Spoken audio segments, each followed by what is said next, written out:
let's learn the basic loop from butterfly. So a good training partner, well, please don't squeeze.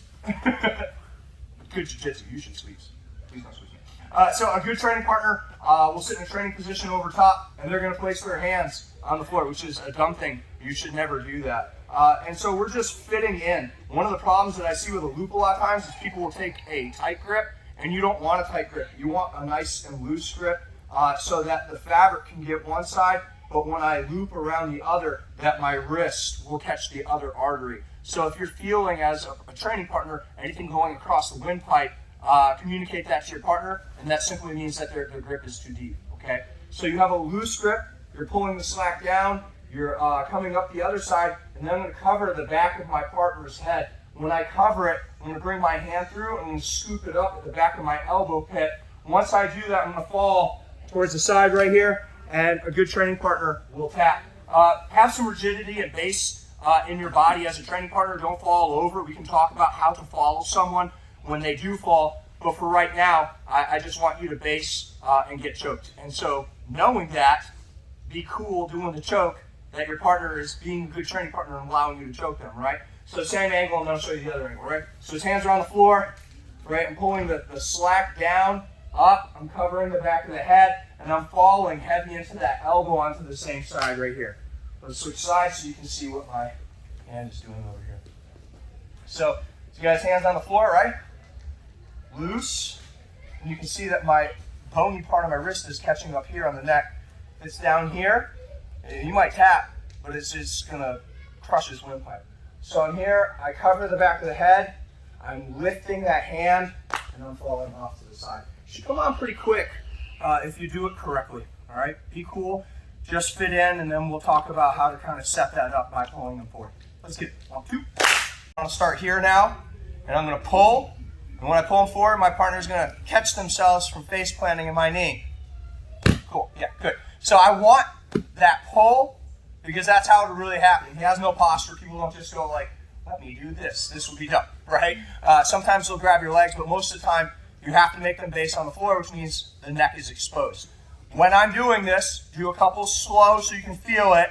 There's no reason to pull so hard that you pull their face into your knees. Does that make sense? Now with that being said, the person on top, don't let your face smash into their knee, okay? So I pull, right, and the closer he gets to me, great. So you see I'm pulling down, it's tight across the back. I come up and I see some people getting loose here. I need you to put that all the way through. I don't need a whole lot of elbow off the side here. The top of my forearm can be pushing down on the neck. I just don't want it to be able to lift his neck. And so I feel like some of you want to have like this really beautiful like movement here, and you see how my wrist is staying compromised? Get that all the way through. I want like this. Now, instead of falling, we're on that elbow, I need to get my knee out of the way. And so I have to kick my leg straight between I have to straighten my leg between theirs. It's not a kick here, okay? So I pulled, I've looped, I've come here. I need you to straighten that all the way in so that I can fall tight. And I want my elbow to go down nice and tight here. And what you'll notice is it's natural to lift with that leg. Lift with it. It'll help choke them, but it'll also help turn them over. In reality, you're not going to loop choke anyone that bails on their position. But I do have to get practice coming up on top. So the two things that we're starting to focus on now, right? I'm pulling, I'm looping. I want you to straighten that leg, I want you to fall, and I want a light lift. Again, so I'm here, I pull, I loop, I straighten, and I have a, oh, yeah, that was a good choke, wasn't it, right? If you, as a good training partner, wish to fall over, I want you to start doing that, because you'll notice it relieves some of the pressure on the choke. The choke may snap on so quick that you still feel the need to tap. And the tap sounds like this. That means let them go, all right? So I'm here.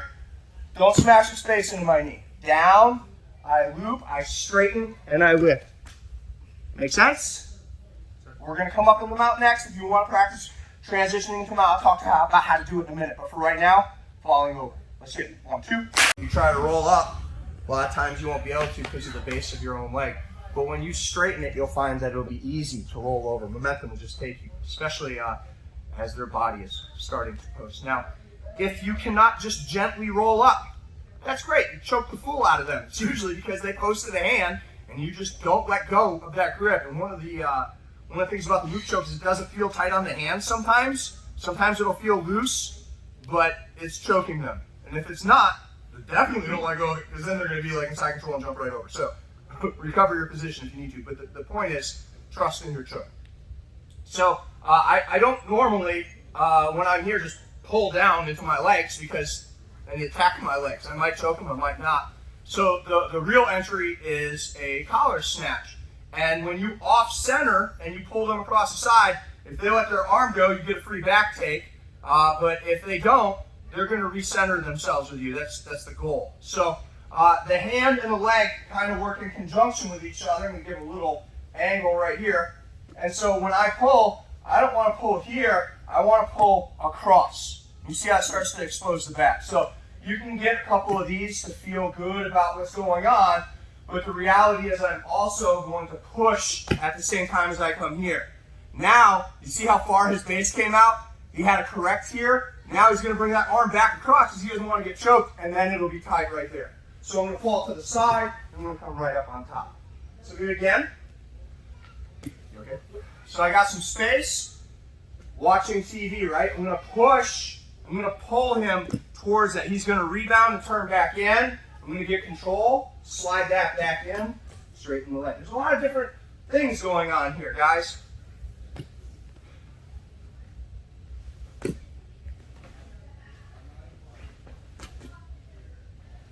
Make sense? Let's give it a shot. 1, 2. Loop choke is going to be the bane of your existence. And when you find yourself caught in one, you're going to want to roll out. And we'll talk about that in a second. But what you're finding here is that watching TV and push on the knee to the collar snatch feels okay. Like it feels like your body is turned the wrong way, but then you immediately turn it the right way for the snatch. And the snatch itself feels good. The rebound from the snatch seems natural. Their head's right there, and the loop goes on, right? Loop goes on. But a lot of you are having trouble then straightening your leg and lifting because your hooks are so far away from you because of the way that collar snatch work where you're pushing on the knee. But the reality is the loop punishes people who suck up space and try to keep pushing in. So when someone gets looped and you start to come here, the correct thing is to posture. But if they posture, it gives you all the space with their legs. They might get out, they might not. But because of how stretched they are, people a lot of times in the lower ranks will suck their legs up and push into that space like we've taught them in butterfly. So I'm going to show you what I'm talking about. Come on this side so we can see. Here I'm up. Right? I'll show you what a good training partner is going to do. So I'm here. He pulls forward. My hands. This is natural. Right? I start to rebound, and this is natural. A lot of people, what they'll do is they'll come in and start to body tackle and try to drive you down. And they're going to try and get their head nice and tight like they would for a guillotine to pinch that space up. That doesn't defend the loop choke. The amount of body perception and movement that a good loop choke takes doesn't really become relevant until, honestly, at the brown belt level is when I started getting smashed with loop chokes. People at white and blue just don't have the body control to do it. And so the warning bells don't go off when I'm here, and then people will do, oh my God, and then you basically choke sweep yourself. That's how loop chokes work. You choke sweep yourself. When we look how to defend it in a second, you're going to go, oh, really, I got that. But in the moment when you fought so hard to get on top, and then you start to feel that choke come on, you're like, maybe I won't go with it. Maybe he'll just not have the angle, or his hand will get tired, or she'll let go, or whatever. Like, nope, you got to go right away. If you're pushing forward, it's game over. And sometimes emotional, you're tired, whatever, the spacing was weird. I'm just going to tell you, people drive into you even when you have a loop choke. When they drive in, it's game over. Let's try it. Good training partner will suck that space up. It'll make the hooks make more sense. Okay, let's get 1, 2. If you're looking at the floor, you probably deserve to get loop choked. Now, I'm a realist. There are times when I'm looking at the floor. There have been times where I think I'm okay to look at the floor, and then I feel the loop come on, and I'm like, oh my God. And then we're going to talk about that defense, which is full commitment to getting out of the loop choke right now. Half measures, or I think I'll get out of it in a second, are how you remember waking up later, okay? You have to roll immediately with the intention of getting out of loop choke. And everything else doesn't matter. What if I get mounted? Did you get loop choked? Right? What if I get my back taken? Did you get loop choked? Can't get loop choked. Now, start off by going slow. Because if you turn the right way, you get right out and you'll be like, that was easy. You'll feel like, who's that lady that tacked her heels together? You'll be like, I'm out of here. If you turn the wrong way, you're going to choke yourself super duper hard in a choke that's already tight, right? The right way, out easy. If you turn and you don't get out real easy, what do you got to do? Go the other way. Okay, just making sure. It's really like that. So we're going to go back to the first setup. Grab the collar, pull it forward. Oh, he starts to cover my head. That's a problem. Now my arms are in the way. I'm going to bring my arm across, and then I'm just going to roll. Oh, hey, side control. It won't happen like that all the time. Sometimes it does. Did I halfway roll? No. All right. Let's check it out again. So I come in. Hey, okay, take my arm across. Right? It'll really be like that. You go, it's easy. You go the other way, you get choked. Okay. Okay. So, I got to roll towards this, right? So I bring my arm through. Hey, cool. Arm's in a different place that time.